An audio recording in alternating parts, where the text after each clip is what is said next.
Okay, now where are you from? I'm from Savannah, Georgia, and 36 in Waters. Still living in Savannah? Correct. Yes. Now, what was it like for you growing up in Savannah? Can you paint the picture for us? It's a story, man. I can tell you that, man. Growing up off 36 in Waters in Savannah, Georgia, is hell, but I'm talking about, man, you gotta, it's like either you get it or you don't, you feel me? But it's all on you, how you make it. When you say hell, somebody watching this is wondering what hell means to you. Can you describe what hell is? Hell is like when somebody that you grew up with backstab you, and you're supposed to all come together, each his own, and show love to, but betray you. That's hell. Now, as a kid, growing up, did you get into trouble? Lots of trouble. What was the most serious thing you got into? Breaking in homes and stuff, home invasion. Did any of that land you into jail time, prison time? Yes, incarceration. Correct. Which one? Yes, incarcerated. I've been incarcerated for like 6 months. I was looking at 5 years. Able to beat the charge then? Correct. Now, growing up, what type of student were you in school? I was a class clown, but I was very smart and educated. Okay. Did you rap in school? Yes, I rap, but I was an inspirational artist. I put vision into a visionary, because I was a visionary. I put vision into reality as a motion picture. I see. Did you battle other classmates? Yes, I battled because I knew I was a storyteller, so I was to put stories into reality as a motion picture. So.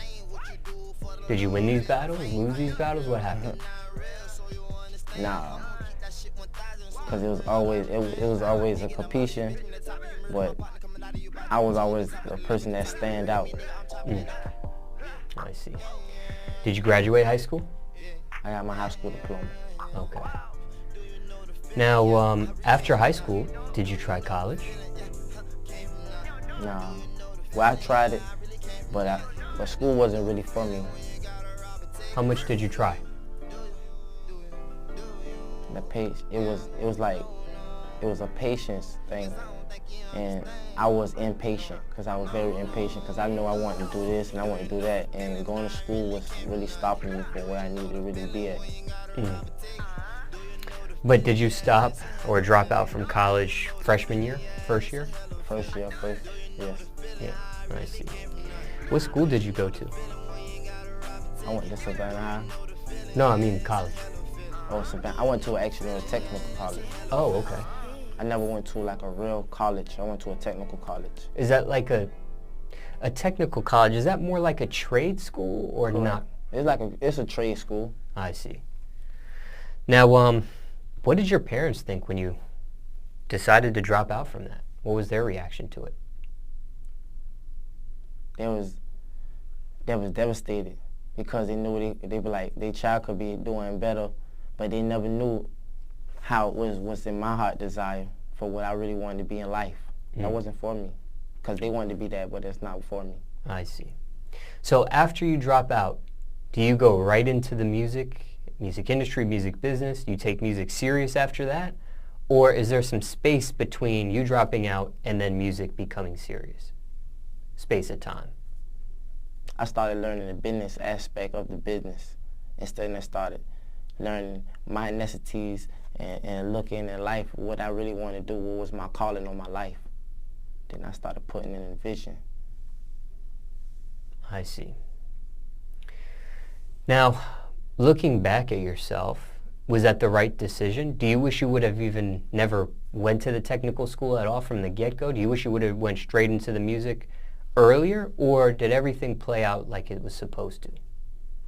Well, I got the information that I had needed, so everything has worked for its best ability, as I can say, because I had got the stuff that I needed that people charge people like constellation fee for the information that is free, that's given if you look and discover and research your information. Now, what do you say to somebody that just graduated high school, right, and let's say they have a passion for music. Let's say they want to get into the music business. Music industry. It doesn't necessarily have to be like a rapper like yourself. It could be another position, right? Engineer, DJ, producer, other positions in music. Let's say they have a passion for it and they just graduated high school. Do you tell a person like that, go straight into the music industry, music business? Or do you tell a person like that, continue their education if they can and do music at the same time? What's your advice there? Continue to pursue your education as well as working on your music. Never put all your eggs in one basket. Now, what jobs did you have growing up, if any? Working in warehouses, slaving, busting my ass, working on a paycheck that's what they think is reasonable for you to get paid, not the hours that I put in. Tough job? It was a rough job, something that I had to do. It was choice. Now, any crazy stories dealing with that job? Anything crazy out of the norm that happened while you were working there, doing that stuff? I was working in a warehouse for $9.50. I worked every day for something that I could have been doing something way better, put it like that, and not making nothing in a week. Nothing. It really doesn't make sense. And it was slowing me down for what I really wanted to do in life. I'm sure there would be a lot of people that agree with you there. Now, did you quit that job? Did you get fired? What happened? No, I never quit because I'm not a quitter. I'm a leader. I'm a prosper in everything that I do. So I never quit. What I did was the money that they thought that they could just give me, I stacked and hold and fold and invested in stuff that I know I could have made more money into. Didn't quit. I see. Care to share what you invested in? Somebody watching this? I invested in a luxury drink called TRUSHOTZ. And what's that? It's not an energy drink, but TRUSHOTZ is a luxury drink with alcohol and with organic fruits made in. Organic fruits. I make my own vodka. Peach, pineapple, strawberry, mango, any type of flavors. And how did you get into that? Is that something that you saw that somebody was doing and you invested into it? Or did you think of the idea and come up with it from scratch? And I just came over with it overnight, just thinking about it. I said, what if just like it could just be a luxury drink that everybody can have and enjoy and on the go when not even nobody can. This will eliminate bartenders, put it like that in other words. So think about something that's packaged and in plastic.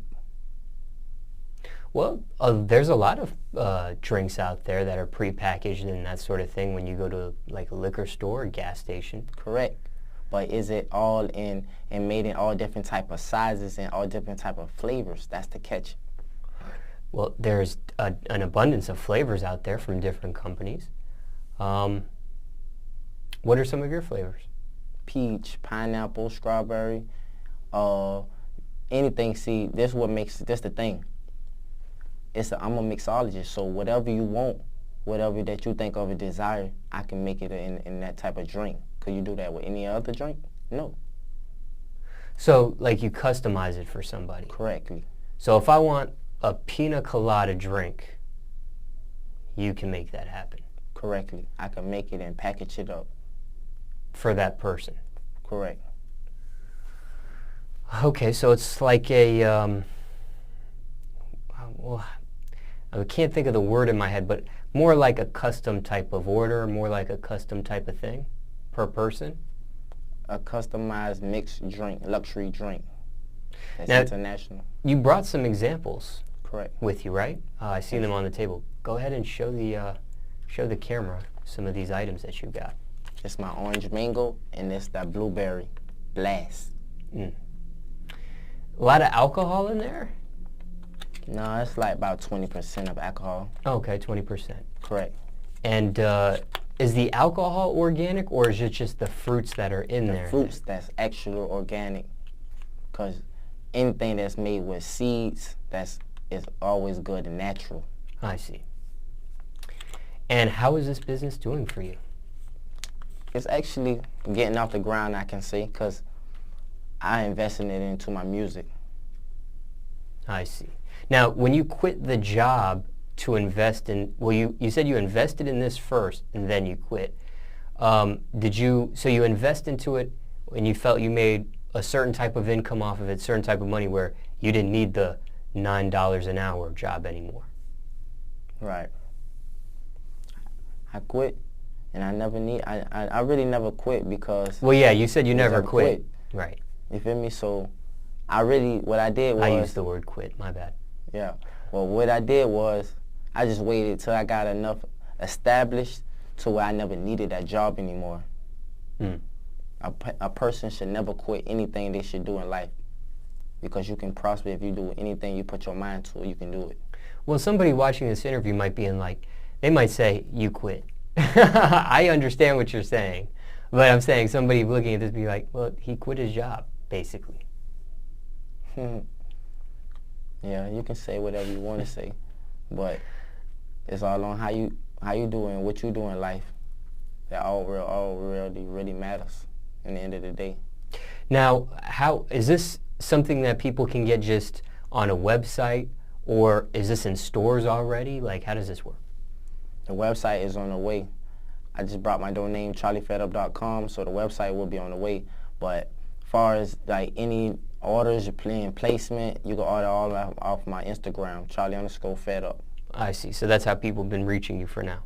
Correct. And I send them off, shipping and handling. I see. Good business? It's actually a wonderful business, actually. People Because I don't make just alcohol, I make non-alcohol. It's called Lit Juice. The non-alcohol is an international luxury drink and made with real organic fruits, but it's a non-alcohol beverage. Oh, okay. Got you. So you serve everybody pretty much. Right, because you can never forget about the kids. And what are some of the flavors of the, you didn't bring any of those with you, did you? No, I never brought, no. Okay. What are some of those flavors that you sell of the non-alcoholic? Like blueberry, I got strawberry, peach colada, anything really, actually, whatever the kids want. But that was, right now, those are the ones that I have now. I see. Okay, now let me ask you this. Are both parents in your life? Yes. Together or separated? They together. Which is something you don't see anymore. I interview a lot of people on that same seat you're in, and more often than not, they come from broken homes now, right? They single-parent homes. Sometimes not even a parent watching over them. It's a guardian or a grandma or something like that, of that nature. So that's a minority now, marriage, and coming from a, dual household. Now, in regards to your parents, what's the worst thing you put them through? Was it the time you were incarcerated, or was it something worse than that? Time really getting incarcerated. Like showing them, actually believing what they thought of me by getting incarcerated. Oh yeah, I gotta make, now I made them out a believer, because I got fed up with it. That's why my name came about. Charlie Fed Up. Charlie Fed Up. What is it not to be fed up? I'm pretty sure as you recording me, you fed up about something too. I think it's pretty safe to say everybody's fed up about something. Right. Now, aside from your parents, what about siblings? Are you the only child? 8 sisters and 1 brother. A lot of women in that family. Is that tough growing up with a lot of women in the household? Oh yes. Oh yes. A lot of different personalities. Oh yes. Can't even imagine. So how does that work? Let's say somebody's watching this and they're growing up and they're in a majority female household. Any advice to somebody that has to grow up like that, in that environment?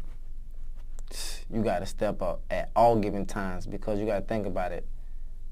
Every man gonna be pounding and be thirsty trying to get at your sisters, especially if they beautiful and gorgeous and black women. Feel me? The root of all evil. Now, growing up with that many brothers and sisters, and then the two parents, that's a lot of people in one house.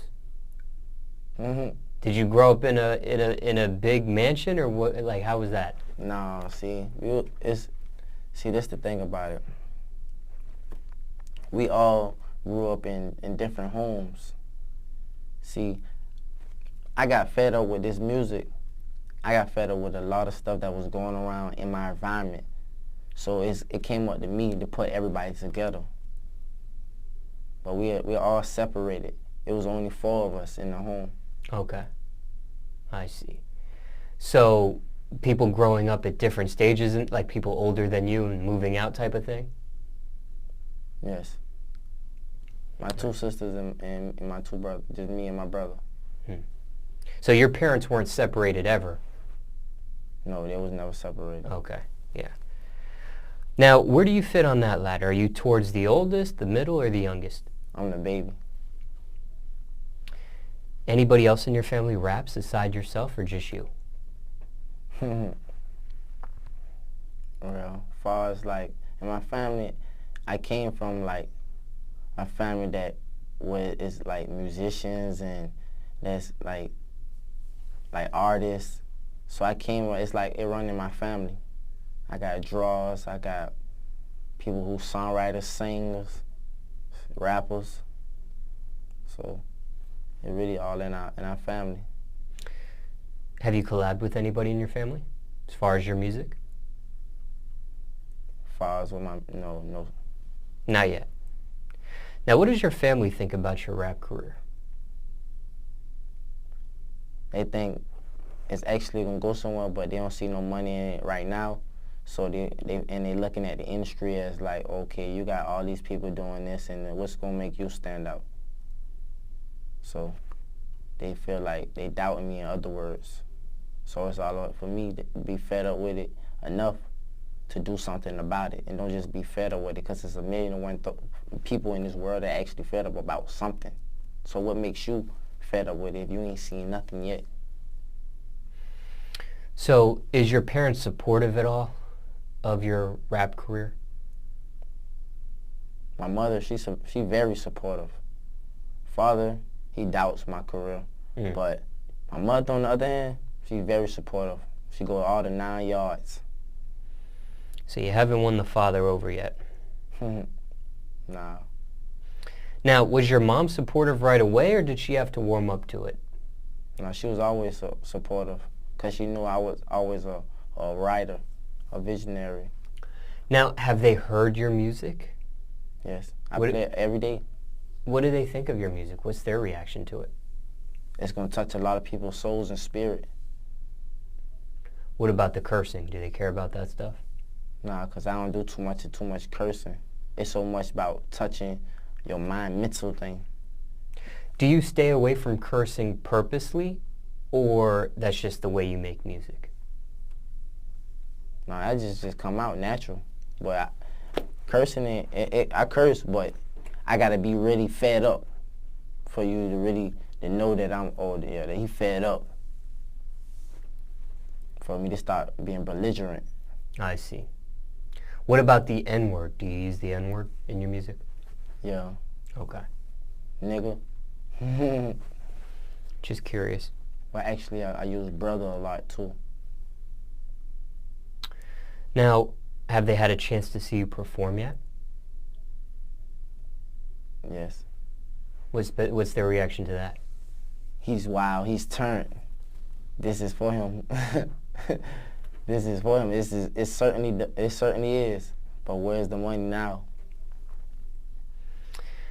Now, we spoke about a variety of subjects in regards to your upbringing, but overall speaking, what's your message to the youth? What would you tell them today?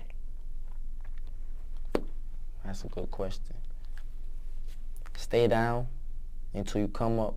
Never put all your eggs in one basket, and you can do all things if you put your mind to it, as long as you stay dedicated and be determined. I wrote a song that called Charlie Fedup Never Lose that the whole world can relate to. Why? Because whatever you do, you ain't gonna never lose. So if you got kids, you got family, you start doing whatever you're doing, who can be there for your kids? Who can be there for your family? So you ain't gonna never lose the mentality that you had to never lose. Charlie Fedup, never lose.